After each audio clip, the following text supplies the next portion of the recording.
Let's talk about this SBF for a second. I don't want to spend a ton of time on it.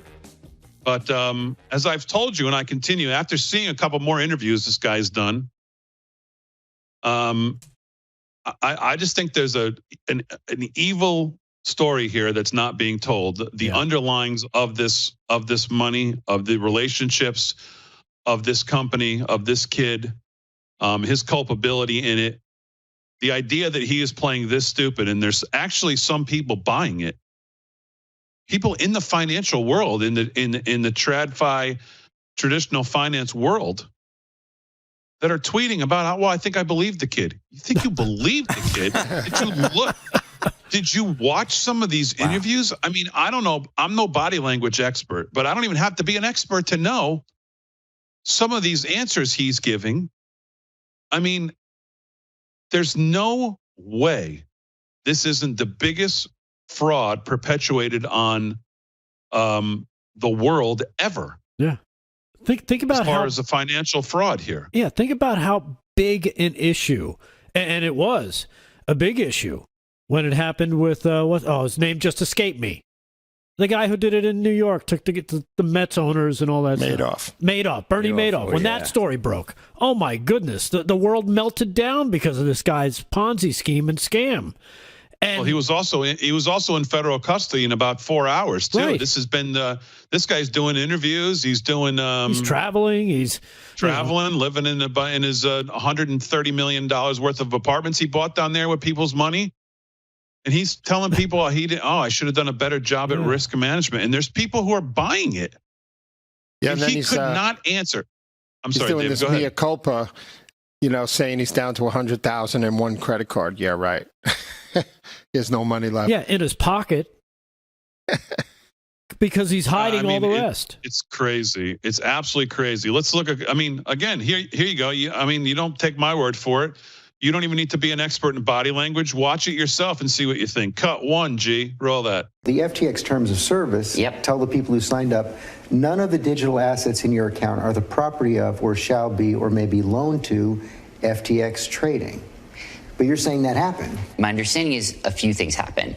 The first is there is a margin trading facility on FTX by which users can lend out funds, by which other users borrow funds. And so there are explicit cases where there is, margin extended, where there is borrow lending. If Alameda is borrowing the money that belongs to FTX depositors, that's a bright red line, isn't it? There are a lot of cases where that's actually explicitly part of the programs and that are happening. Not here. Here it says that the digital assets may not be loaned to FTX trading. They can't be loaned out.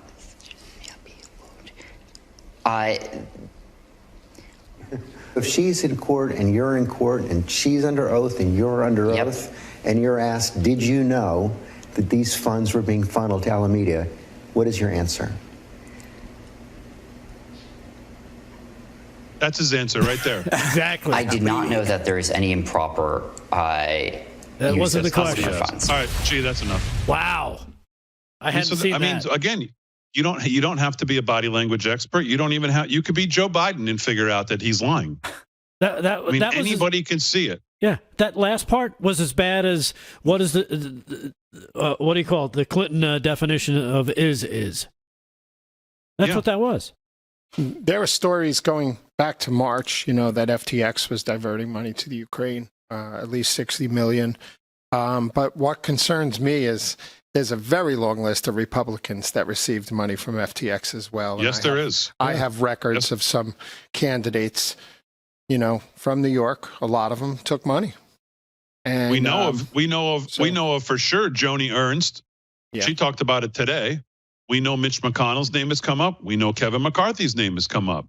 There's definitely Republicans that took money from them. Now, listen, depending on when they got it, as they were putting their name on the side of sports arenas and UFC and umpires and every umpire in Major League Baseball was running FTX. So, if it was done at a time where it seemed proper, it's not that every single person who took money should be, they should maybe give it back or give it to charity. I think that's what Joni Ernst did. But listen, there's a devious, dark story here of the money that went to media outlets. I talked this morning about the fact that The Intercept, in a leaked letter from the CEO of The Intercept to employees or to the board, said, they had received $500,000 from FTX not too long ago, and the fact now that they're out of business, he says we're going to have a big hole in the budget because there was another $250 that was supposed to come in, and then another $3.5 million over the next 2 years that was supposed to come in. So FTX and Sam Bankman-Fried donating to left-wing outlets, media outlets, is in some respects, it looks like the sole reason they were able to operate.